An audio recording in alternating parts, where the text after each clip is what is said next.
Good morning friend. I hope आप लोग अच्छे होंगे। इसी आशा के साथ हम इस वीडियो को प्रारंभ कर रहे हैं, जो कि रिकमेंडेड है for class 10 and 12 only biology. Exam based सारे क्वेश्चन हैं। यहाँ से आपके 6 नंबर पक्के हैं, जो कि हमने लिख रखे हैं। तो अब देखिए, इस वीडियो से पहले हमने इसका पार्ट 1 बनाया है, जिसमें हेरिडिटी पार्ट 1 मेंडल के विषय में चर्चा किए हैं, मेंडल के प्रथम नियम की। अब यहाँ पर हम मेंडल के दूसरे और तीसरे नियम की बात करेंगे। तो सर्वप्रथम हम मेंडल के तीसरे नियम की बात करते हैं, जो कि है स्वतंत्र अपव्यूहन का नियम।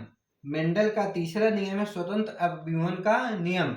अगर यह नियम पूछता है तो आपको पक्का 4 या 6 नंबर में पूछा जाएगा। ठीक है।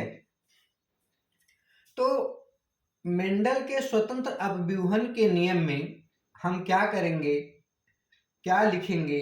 तो देखिए, जब दो या दो से अधिक जोड़ी भिन्न लक्षणों युक्त पादपों के बीच संकरण कराया जाता है, तो प्रत्येक जोड़ी भिन्न लक्षणों की वंशागति अन्य भिन्न लक्षणों से प्रभावी हुए बिना स्वतंत्र रूप से एक पीढ़ी से दूसरे पीढ़ी में होती है। इसे ही स्वतंत्र अपव्यूहन का नियम कहते हैं। तो बात समझिए, जब दो या दो से अधिक जोड़ी भिन्न लक्षणों युक्त, यानी दो या दो से अधिक, जैसे मटर का पौधा था, वह दो भिन्न था, एक लंबा था एक बौना था, एक का पुष्प सफेद होता था एक का पुष्प लाल होता था। तो वही कह रहा है कि जब दो या दो से अधिक जोड़ी भिन्न लक्षणों युक्त पादपों के बीच संकरण कराया जाता है, तो ठीक है, यहाँ बात क्लियर है। तो प्रत्येक जोड़ी भिन्न लक्षणों की वंशागति, कह रहा है कि प्रत्येक जोड़ी, चाहे वह लाल वाला हो, चाहे वह सफेद वाला हो, चाहे वह लंबा वाला हो, चाहे वह बौना वाला हो, भिन्न लक्षणों की वंशागति, जो डिफरेंट डिफरेंट आपके लक्षण दिख रहे हैं, उनकी वंशागति यानी उनके अगले वाले पौधों में भिन्न लक्षणों से प्रभावी हुए बिना, तो जब दोनों के बीच संकरण कराया गया, लाल और सफेद के बीच, लाल और सफेद के बीच यानी लंबा और बौना के बीच जब संकरण कराया गया, तो क्या हुआ कि भिन्न लक्षणों से प्रभावी हुए बिना, यानी जो डिफरेंट डिफरेंट कलर का था उससे प्रभावी हुए बिना स्वतंत्र रूप से एक पीढ़ी से दूसरे पीढ़ी में होती है। तो ये इनमें अलगाव जो होता है वह स्वतंत्र होता है। कि किस प्रकार होता है, कि वह स्वतंत्र रहता है कि वह किस प्रकार का पौधा बनेगा, लंबा बनेगा कि बौना बनेगा, गोल बनेगा कि पीला बनेगा ना, उसके बीज के ऊपर और उसके संकरण के ऊपर डिपेंड करेगा। तो भिन्न लक्षणों की वंशागति अन्य भिन्न लक्षणों से प्रभावी हुए बिना, यानी अन्य भिन्न लक्षणों से प्रभावी हुए बिना स्वतंत्र रूप से एक पीढ़ी से दूसरे पीढ़ी में होती है। उनमें कोई बाधा नहीं होती, वह स्वतंत्र होता है कि किस प्रकार का संकरण करेगा और कैसा पौधा बनाएगा। इसे ही स्वतंत्र अपव्यूहन का नियम कहते हैं। तो यहाँ पर बात सीधी है कि यहाँ हम F2 पीढ़ी की बात कर रहे हैं। कौन पीढ़ी की बात कर रहे हैं? F2 पीढ़ी की। प्रथम पीढ़ी में जब हमने संकरण कराया तो कौन कौन पौधों के बीच संकरण कराया? एक लाल पुष्प वाले के और एक सफेद पुष्प वाले के बीच जब संकरण कराया, ठीक है, यानी एक गोल वाला था, गोल पीला था, और एक हरा झुर्रीदार था। गोल पीला था और हरा झुर्रीदार था, ठीक है। कौन कौन था? गोल, पीला, हरा, झुर्रीदार। तो जब उनके बीच जब संकरण कराया गया तो F1 पीढ़ी में तो हमको क्या प्राप्त हुआ? गोल पीला, ठीक। और यहां पर क्या प्राप्त हुआ?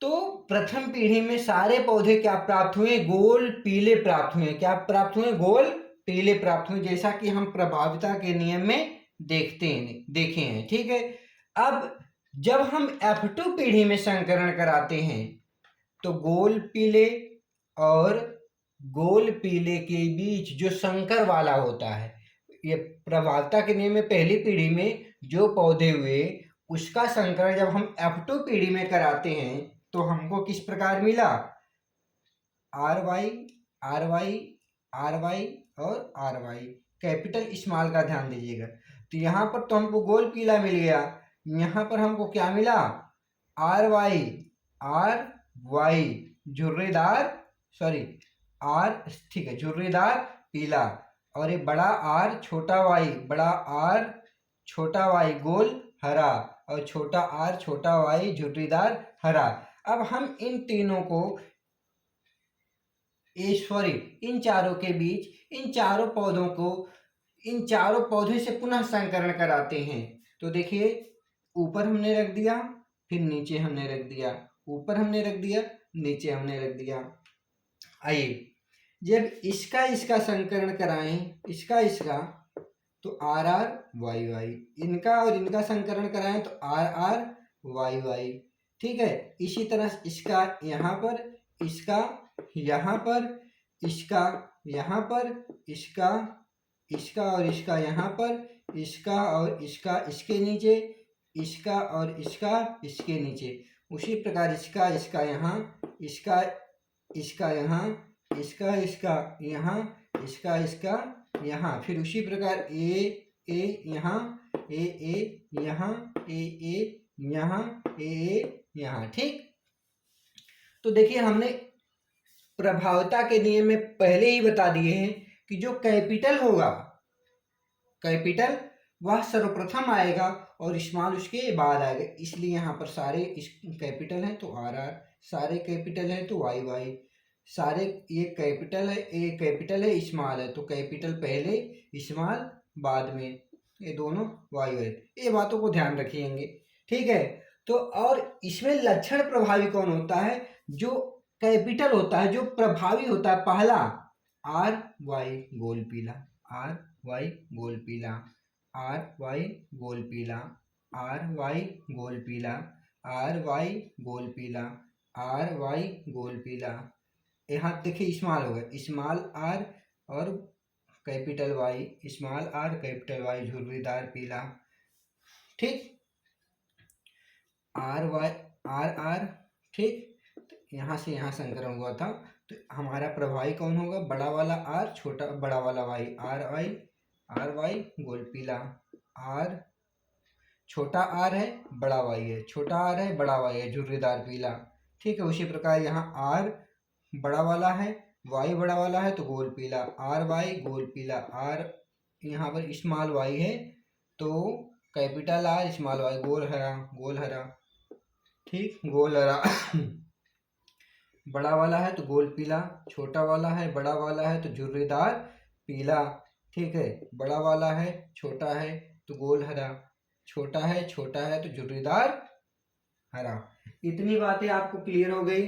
ठीक है, आइए, तो आपको लिखना कितना है, आपको कुछ नहीं बातें लिखना है, जितना यहाँ पर मैं इस तरह लिखा हूं और इस तरह अगर आप बना दिए तो आपको नंबर पूरा मिलने वाला है। अगर इसको भी आप नहीं लिखे, केवल ए बना दिए तो पूरा नंबर आपको मिल जाएगा। एक बार दो बार इस वीडियो को पॉज करके देखिए और इस तरह से लिखिए, लिखने का प्रयास करेंगे। जब एक दो बार लिखेंगे ना तो आपको सारा मक्खन की तरह क्या हो जाएगा, क्लियर हो जाएगा। ये द्विसंकर क्रॉस है, हमने कराया और इस विधि को दिया था, चौकोर विधि को दिया था पुनेट ने। वैज्ञानिक अगर नाम पूछता तो आप लिखेंगे पुनेट। कौन दिया था, पुनेट। अगर पूछता इस प्रकार कि चौखाने की विधि का प्रतिपादन कौन किया था, ये चौखाने विधि का प्रतिपादन कौन किया था, तो बताएंगे आप लोग पुनेट को बताएंगे। किसको बताएंगे, पुनेट को बताएंगे। ठीक, इसी प्रकार अब हम देखते हैं कि अनुपात क्या हुआ, इन पौधों का, जो सारे पौधों का अनुपात कितना हुआ। तो गोल पीला गिन लीजिए, 1 2 3 4 5 6 7 8 9। ठीक, तो यहाँ लिख लेंगे 9। ठीक, अब गोल हरा कितना हुआ? गोल हरा 1 2 3, तो 3।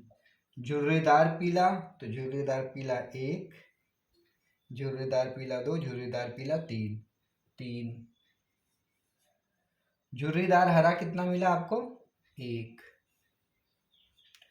तो अगर पूछता है कि स्वतंत्र अभिवन के नियम में पौधों के बीच अनुपात कितना निकला, तो अगर इस तरह पूछता कि सभी पौधों को लिखिए, लिख कर लिखिए, तो आप लिखेंगे गोल पीला, गोल हरा, झुर्रीदार पीला, झुर्रीदार हरा, 9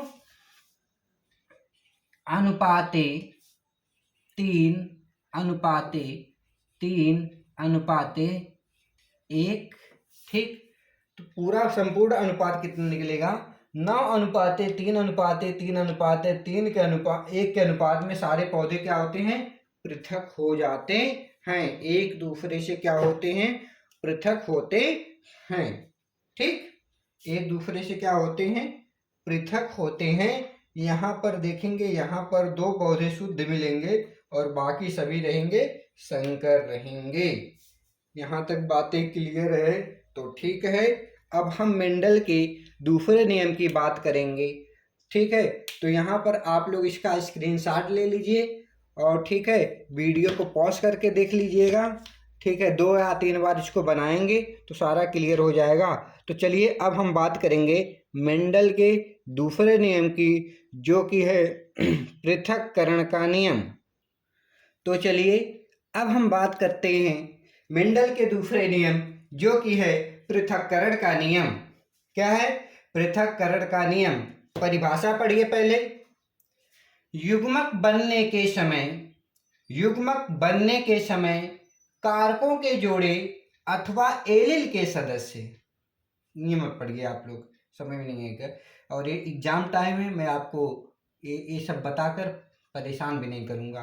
ठीक है, युग्मक बनने के समय कारकों के जोड़े के सदस्य विसंयोजित अथवा पृथक्कृत हो जाते हैं और प्रत्येक युग्मक को 2 या 2 से अधिक कारक प्राप्त होते हैं। इसे ही पृथक्करण का नियम कहते हैं। देखिए, युग्मक बनने के समय जब इसका युग्मक बनता है तो कारक के जो जोड़े होते हैं वह विसंयोजित या पृथक्कृत हो जाते हैं।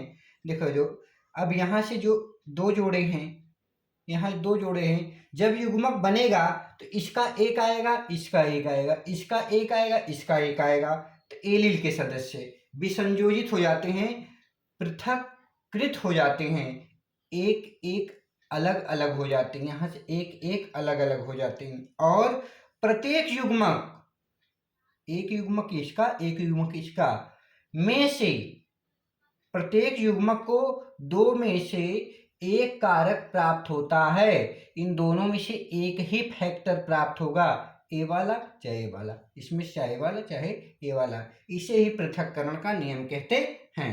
तो F1 पीढ़ी में क्या होता है? देखिए, ए आर से मिला तो आर आर और ए आर और ए मिला तो आर। तो यहाँ पर देखते हैं, are capital capital capital capital, पहला कैपिटल है, तो हमारा जो होता है पौधा कैसा होगा? शुद्ध लाल होगा, सॉरी संकर लाल होगा। यह हमारा कौन सी पीढ़ी है? F2 पीढ़ी है। इसी प्रकार जब हम इन F2 पीढ़ी में इन दोनों को ले लेंगे तो यहाँ पर देखो आर आर आर आर, अब इसमें से आएगा एक आर आएगा, यहाँ से पृथक्कृत होगा एलील का सदस्य आर, यहाँ से एक आर पृथक्कृत होगा, यहाँ से एक आर पृथक्कृत होगा। तो युग्मक बनने के समय जोड़े में से एलील के सदस्य विसंयोजित अथवा पृथक्कृत हो जाते हैं, ये बात ठीक है। और प्रत्येक युग्मक 2 या 2 से अधिक कारक प्राप्त होता है। इसका कारक अलग है, इसका कारक अलग है, इसका कारक अलग है, इसका कारक अलग है। ठीक है, तो इसे ही पृथक्करण का नियम कहते हैं। अब ये बातें हम यहाँ पर लिख दी है F2 पीढ़ी। अब देखो, ए आर इस आर से मिलेगा तो आर आर, यहाँ पर काफी अच्छा बनाया गया है। अब ए आर इस आर से मिलेगा तो कैपिटल स्मॉल, ए आर इस आर से मिलेगा तो आर आर, ए आर इस आर से मिलेगा तो कैपिटल। अब यहाँ पर देखो तीन, तीन क्या है, लाल है, तीन क्या है, लाल है, और एक क्या है, हरा है, एक क्या है, हरा है। अब हमको F2 पीढ़ी में जो हमने शुद्ध हरा लिए थे, शुद्ध हरा हमको कहाँ प्राप्त हुआ, F2 पीढ़ी में, ठीक है। F2 पीढ़ी में क्या हो गया, पृथक्कृत हुआ, ठीक है। F2 पीढ़ी में क्या हुआ, पृथक्कृत हुआ, कौन, हरा वाला। और यहाँ पर हमको 75% क्या मिल जाएंगे, लाल मिलेंगे, 75% लाल मिलेंगे, और 25% क्या मिलेगा, 25% आपको हरा मिलेगा। तो अगर पूछता है इस अनुपात में लाल और हरा पौधे किस रेशियो में अलग होते हैं, तो आप लोग बताएंगे 3:1 के अनुपात में, 3:1 के अनुपात में लाल और हरे पौधे क्या होते हैं, अलग हो जाते हैं। फिर से समझिए, पृथक्करण का नियम, युग्मक बनने के समय कारकों के जोड़े, एलील के सदस्य विसंयोजित अथवा पृथक्कृत हो जाते हैं, एलील के सदस्य विसंयोजित या पृथक्कृत हो जाते हैं, और प्रत्येक युग्मक दो में से एक कारक प्राप्त होता है, प्रत्येक युग्मक को दो में से इसका एक, इसका अलग, इसका अलग, इसका अलग कारक प्राप्त होता है। इसे ही पृथक्करण का नियम कहते हैं। हमने हाइब्रिडाइजेशन करा दिया, संकरण करा दिया, तो R R R R R R और आर आर, तो हम देख रहे हैं कि आर आर आर सभी 75% पौधे क्या प्राप्त हो रहे हैं, लाल प्राप्त हो रहे हैं, और 25% पौधे हरे प्राप्त हो रहे हैं। लेकिन यहाँ पर देखना है, ये शुद्ध लाल है, ये शुद्ध हरा है, बीच में दो क्या है, संकर लाल हैं। तो अगर पूछता है कि शुद्ध और संकर का अनुपात किस प्रकार प्राप्त हुआ, तो आप लोग बोलेंगे 1:2:1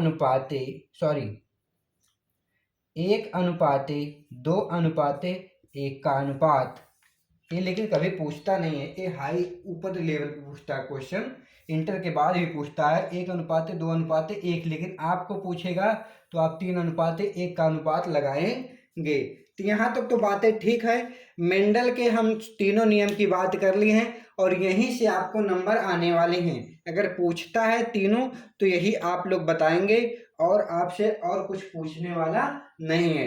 तो हम एक वीडियो और लेंगे आपके लिए, और उसमें हम बताएंगे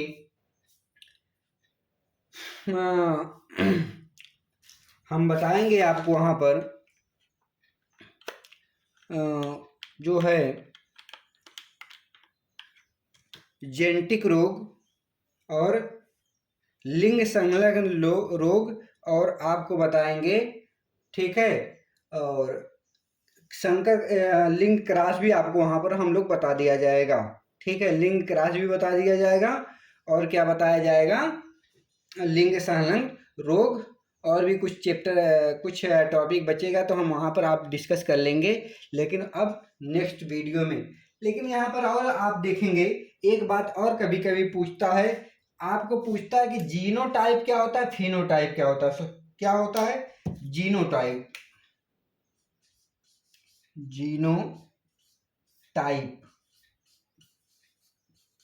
और एक पूछता है फिनोटाइप, फिनोटाइप।